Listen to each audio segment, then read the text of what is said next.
Começa agora. Diário Econômico Original. Uma análise das principais informações que impactam os mercados, a economia global e do Brasil. Apresentação: Marco Caruso. Bom dia e bem-vindos ao Diário Econômico Original. Hoje é terça, 30 de agosto de 2022. Os ativos brasileiros voltaram a brilhar nessa segunda, mesmo com o mundo sofrendo perdas da renda fixa à renda variável. A Bolsa Americana caiu de 0,5% a 1%, as Treasuries seguindo abrindo taxas lá nos Estados Unidos, e mesmo assim o real flertou com o patamar de 5 contra o dólar e o Ibov resistiu bravamente no 0 a 0. Na verdade, a boa performance das moedas se espalhou pela América Latina. Uma das explicações pode ser os 18 bi de dólares que o FMI concedeu para o Chile para ele enfrentar o cenário adverso por lá. Veja como o cenário muda, né? O Chile enfrentando um cenário adverso e recorrendo ao FMI. Mesmo assim, a história aqui do real parece muito além disso, né? O câmbio ele tem se mostrado bastante pesado e em conversas com alguns dealers tem quem reporte a entrada do gringo, né? Ou seja, a entrada de dólar lá de fora. E fora isso, tem casa macro também vendendo, né? Apostando numa nova pernada de valorização do real.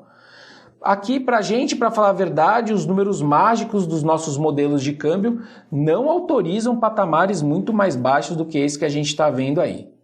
Mas a gente sabe também que tentar explicar movimentos intradiários usando fundamentos é pedir para errar. O elástico muitas vezes pode esticar bastante antes de voltar.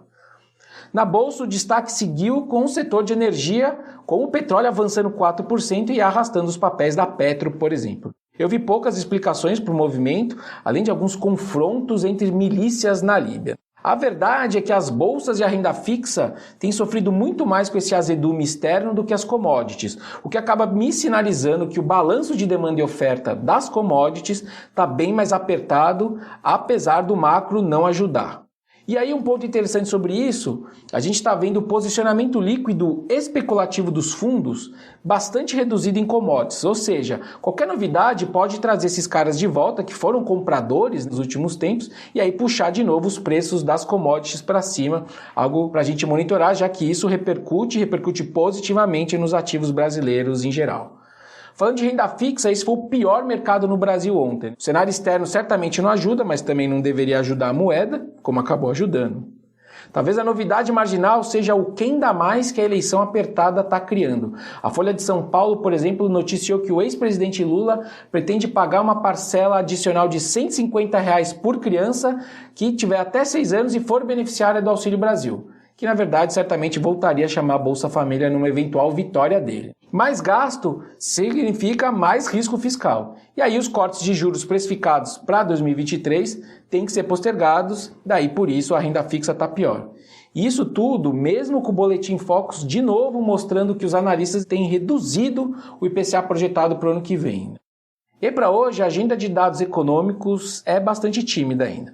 O único destaque é logo mais às 8 horas, com o IGPM de agosto, que deve trazer variação negativa, seguindo aí a queda dos alimentos industrializados e dos combustíveis, que a gente já comentou aqui, e que deve mais do que compensar a volta do minério de ferro, que a gente também já comentou. Se for por aí, o IGPM anual deve voltar finalmente para um dígito depois de muito tempo, em linha com a nossa discussão de que o pior da inflação ficou para trás. Por hoje é isso, um bom dia, bons negócios e sorte sempre.